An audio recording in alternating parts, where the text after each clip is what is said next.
Hello and welcome to Country Roads Confidential, the West Virginia 24/7 sports podcast on the 247sports.com network. Today it's a special edition. No, not just because we dropped Mike from the show and replaced him with Chip Brown, but because we're doing a video edition of today's podcast to help preview this weekend's game between West Virginia and Texas. Chip, thanks for coming on. Absolutely, Chris, anytime.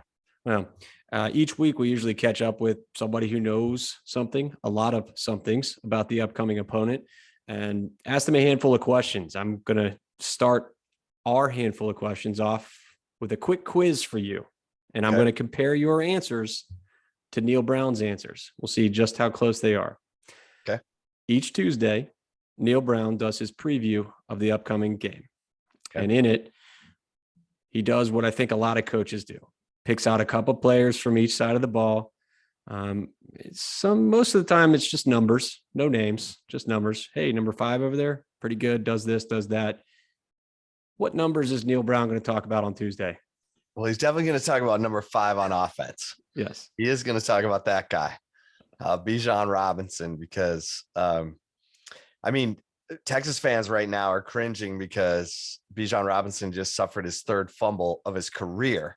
And it happened at the beginning of overtime against Texas Tech, and they lost the fumble and lost the game. But Bijan Robinson is a special guy. I mean, he just doesn't come down on first contact. He doesn't come down from side tackles. He catches the football. He's a heart and soul player for this football team, and he really is a great guy. Chris, you and I have covered hundreds of football players.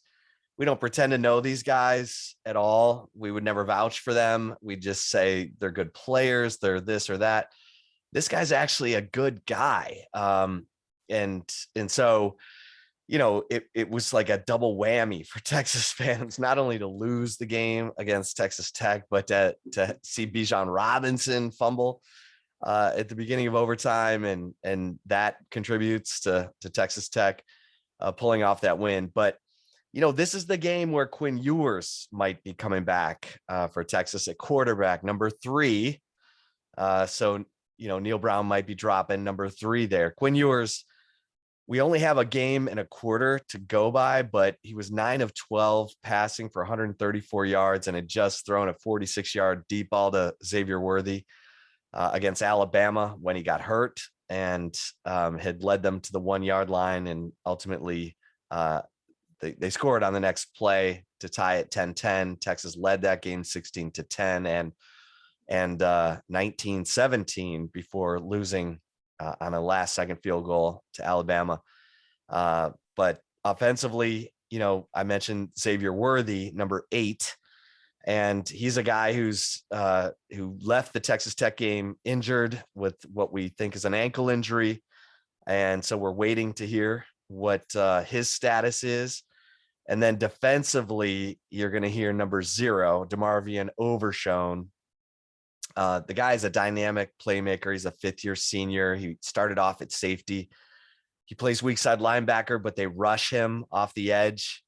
He's just a super athletic, long dude who knows what he's doing finally at linebacker after kind of clinging to that safety position a little too long. Tom Herman tried to get him to switch to linebacker. He was a little bit hesitant, but now he's a dude. He's a 6'4", just super athletic linebacker. And then, on the defensive line, they're deep and they're making plays there. But number 90, Byron Murphy, is the best of their defensive linemen, and he's only a sophomore, but he's the hardest to block. Moro Ajomo, 98, he did not make the trip to Texas Tech. It sounds like he's dealing with an ankle injury. If they don't have him, that hurts. But 88, Barron Sorrell, sophomore, 2 sacks in the opener, long, gifted pass rusher who's coming on.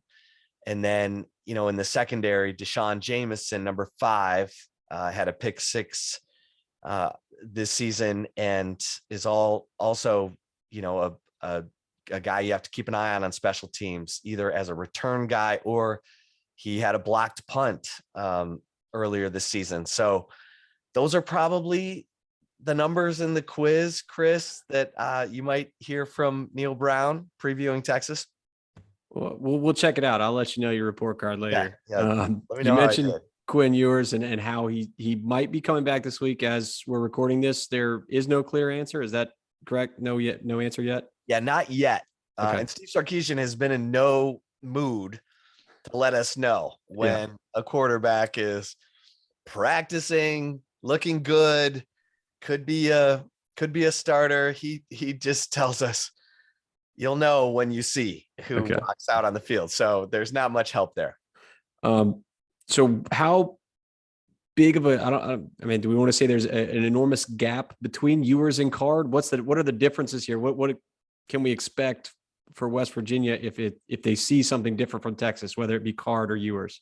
Yeah, I mean, this is what was so interesting going into the year, because there were so many, sources who said that Hudson Card had the better camp, but Quinn Ewers clearly has the bigger upside, and he is the better deep ball thrower. I mean, in one game and one quarter, he had a better connection rate with Xavier Worthy and Casey Kane, Jordan Whittington than Hudson Card has in 2 games, 2 3/4 games. So Ewers is just one of those guys who's just, I was talking to a pro scout who has evaluated Ewers because he trains at Apex in Fort Worth, where Pat Mahomes trains.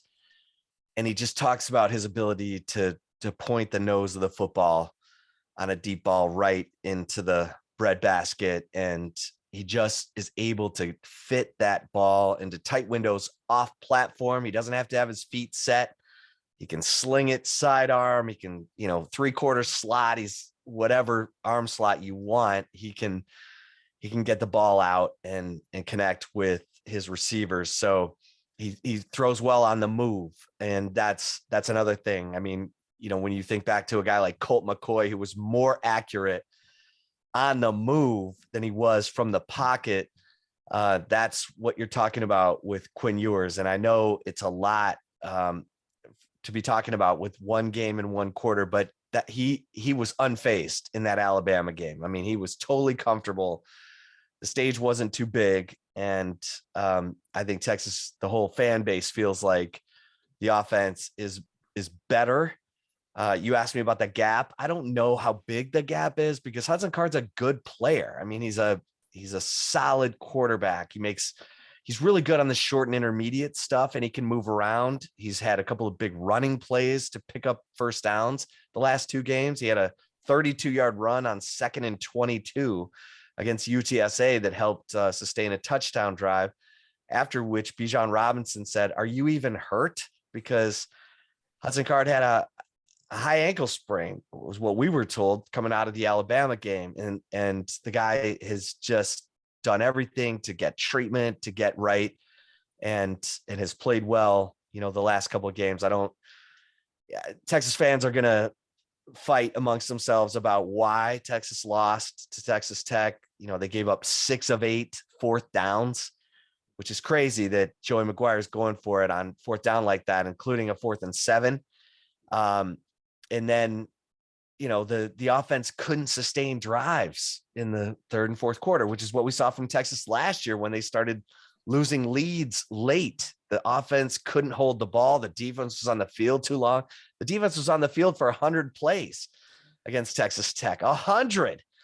I mean, think about that for a second. And the offense was only out there for 64 plays. So the time of possession, everything on a hot day at 2:30, none of that went well for Texas. But the hope among Texas fans and coaches is that Quinn Ewers is the guy who can maybe get that offense to be able to sustain drives, either with his arm or, Bijan Robinson finding some running lanes.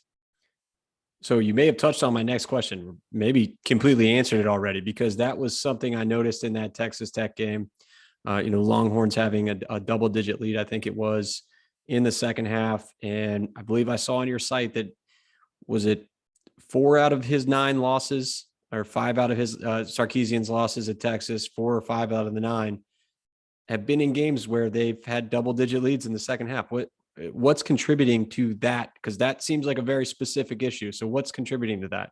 Yeah, I mean, it's the offense not being able to sustain drives. Either they're scoring too quickly, but they're not able to run the ball consistently and eat up clock and go on those 10, 11, 12 play drives that eat up 5, 6, 7 minutes or even 4 minutes. And then the defense is on the field too long and everyone gets mad. Oh, the defense gave up, 3rd and 27. Okay. Well, the defense was on the field for 100 plays. Yeah. So you can't, if you're going to score quickly, then you got to score quickly all the time. Our Bryles didn't care if his defense gave up a touchdown because it just meant he was going to get the ball back and then boom, boom, boom. 2 minutes later, he's going to have 7 more points. And he treated it like arena football. Steve Sarkisian's offenses haven't been that good. They haven't been able to just, whoop, whoop, whoop down the field, touchdown. And that's where it's getting a little murky because, especially on the road. I mean, that's against Oklahoma. It was the Cotton Bowl. Oklahoma State last year, they were up double digits in the third quarter, lost. That was a home game. Everyone blames it on Casey Thompson throwing a pick 6 when they were up 17-3, driving for a touchdown before half, but they were still up 13 in the third quarter and gave up 124 rushing yards in the fourth quarter and just got beaten to death. And that's what happened, against Texas Tech. They could not sustain drives, and Tech, Donovan Smith, give him credit. He may have been a turnover machine the previous 2 games, but he was able to find Price, number 1, that receiver. I think he hit him 14 times. Yeah. And they just, went down the field, sustained drives, made plays on 4th down, and they went for it. And they hit it. And so Texas has got to be better at sustaining drives, eating the clock, playing complementary football, and not leaving their defense out there exhausted. So that's probably what, I don't know where that is on the ranking, the pecking order of what's most important for Texas, but for this game against West Virginia, is that the most important thing for that team, or what is one thing on each side of the ball that, Texas has to do to win on Saturday?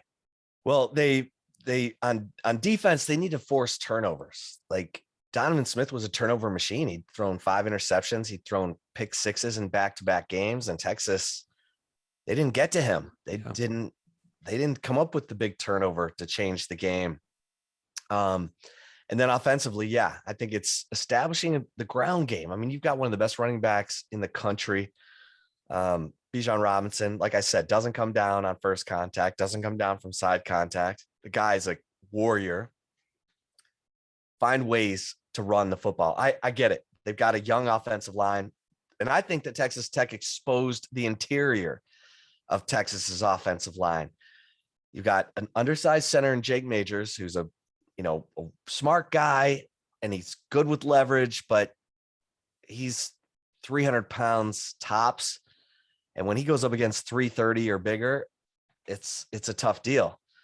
Hayden Connor at left guard, first-year starter. Cole Hudson is a true freshman at right guard who's been okay. And that's a lot. It's a lot to ask a true freshman to play on the offensive line. Kelvin Banks at left tackle is a true freshman, but that guy's probably going to be an NFL player. He might be the best offensive lineman on the team already, a 5-star recruit who has all those intangibles, leadership. The guy, he's the kind of guy that Alabama's been getting the last, 5-10 years. And so that offensive line can be schemed against. And I think the more film that's out there, you're starting to see that. So that's something to keep an eye on in this game against West Virginia. How do they attack that Texas offensive line and try to expose what other teams have been able to expose? Well, that might be the best news West Virginia fans have heard here, because that is like the one strong suit for West Virginia's defense is their defensive front. So that'll be an interesting, maybe the most important battle on Saturday, that West Virginia defensive front and Texas offensive line. Wanted to ask you a big picture question here. I said about this game. Now, nothing to do with realignment, not yet. But I saw some commentary late night, Saturday night, from just various experts around the Twitterverse asking, is the Big 12 really this deep? Is it the deepest conference in the country? Because if you look at the standings right now, obviously half the teams haven't played but one conference game or no conference games. And it's Texas and West Virginia at the bottom because they're both 2-2, but both seem like they might be decent to good teams. Is this the deepest conference in the country right now? I mean, right now, you can make the argument because Oklahoma State's a top 10 team. Now, we haven't seen Oklahoma State go up against, intense competition at this point. Spencer Sanders was voted the Big 12 Offensive Player of the Year. The same Spencer Sanders who threw 4 interceptions in the Big 12 title game. Yeah. I liked K-State at the beginning of the year because I felt like they had a 1-year window. Right. If Adrian Martinez was good Adrian Martinez, and we saw good Adrian Martinez against Oklahoma in Norman this weekend. And so, they've got veterans, in the middle of their offensive line, at the defensive line, at every level. And Malik Knowles has been around forever. Deuce Vaughn's been around forever.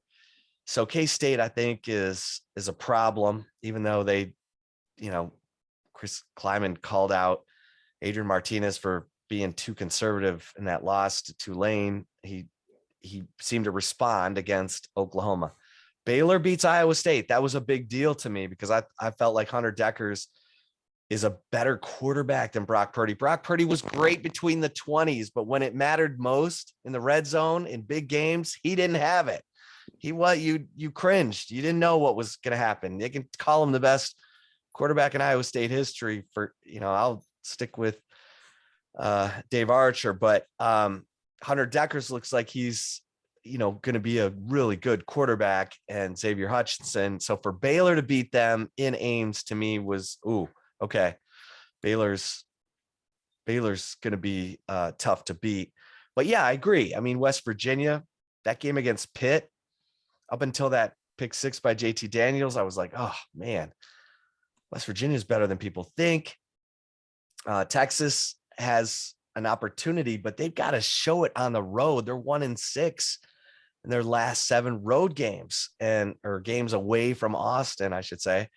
And so, they get a break playing West Virginia in Austin, and then they play Iowa State and Oklahoma. I always call it's a half home game because they get half the house. So we're going to find out about Texas again when they go to Stillwater later this month or in October.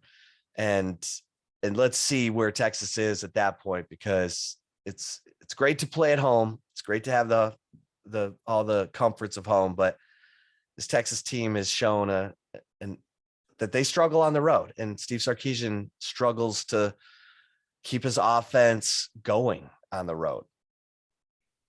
Man, I must be too predictable, because that was the next question I was going to ask, was because I think West Virginia, this game this weekend, might be the one that tells what West Virginia is, who West Virginia is, and what they can be. Do you feel like you haven't seen that from Texas yet? Have you seen what Texas is yet, or do you think that's still to come?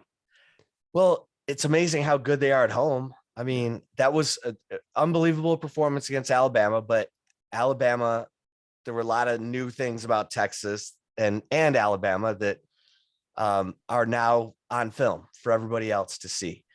The UTSA game was unbelievable. Frank Harris, the quarterback. I mean, UTSA led Texas 17-7, and Texas answered. They got a pick 6 in that game that really helped break that game open.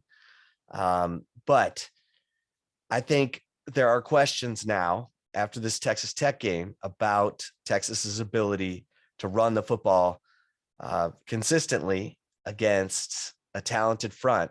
And I don't know what it is, Chris, about Steve Sarkisian in these road games. It's different. Like he gets a little bit more conservative. And I think it shows. Now, I don't know if it's just Hudson Card or if it's going to be different with Quinn Ewers. We'll see. But that is going to be something to watch when they finally do go to Oklahoma State. And if it's Quinn Ewers, how does Steve Sarkisian call the game in a hostile environment against a talented defense? Because far too often last year in that 6-game losing streak, we saw him get a little bit conservative. And he said, in hindsight, I should have kept, all the motions and all the tough stuff in the game plan because our players, they execute it well. Okay, well, why are you trying to simplify as the game is getting tight? Or is that you, or is that your lack of belief in your players? Because that's a question that came up last year that appears to be a legit question again now after this Texas Tech game where they're up 31-17, and all of a sudden they get kind of vanilla and it's 3 and out. Here comes Tech gambling on 4th down, making it, scoring, and we're in overtime and Tech wins. So that's something to keep an eye on. Rather than ask you to pick the game on Saturday, we are pretty terrible gamblers over at Ear Sports. So I want to throw these lines out at you, see if you can help us pick a winner. According to our friends over at Caesar Sportsbook, Texas 10-point favorite as of Sunday afternoon. That's what it opened at. And the over under 61.5. If you had one bet to place, what are you picking? Texas -10, West Virginia +10, or over 61.5, under 61.5. That's interesting. I'd be tempted to take the under. Ooh. I'd be tempted to take the under because I think Texas's defense will show up at home. Mm-hmm. And I think Texas's offense will show up at home. I don't know what it is. If Steve Sarkisian just likes having friendly, fans yelling behind him. But if Quinn Ewers is in the game for Texas, he's a difference maker. And I say the under, but I do think that Texas's defense is better than what they showed after being on the field for 100 plays against Texas Tech. So I'd probably say the under. Okay, that's probably the right answer because I think I insinuated I'd take the over on your podcast. So you going opposite of me is probably a smart move. So good choice right there. Well, Chip, I think that covers everything for today. Again, we're going to be back and forth all week long. We got coverage. You got coverage. Can you tell our listeners and viewers where they can find your stuff at? Yeah, absolutely. Horns247.com. Welcome in all Mountaineers fans as we prep for this game, and the Horns 24/7 YouTube channel for our flagship podcast, and the Longhorn Blitz and the state of recruiting. And I'm at Chip Brown 247 on Twitter. All right, great. Well, I appreciate you coming on, and West Virginia fans, be sure to check back in later this week. We'll have Mike and myself previewing the game on Thursday. We had our Q&A earlier this week that you can make sure to listen to. You asked the questions on Sunday, and we answered them. So be sure to check them out on our YouTube channel, on our podcast, or anywhere you can listen to your podcast, or over at earsports.com. Until next time, I'm Chris Anderson.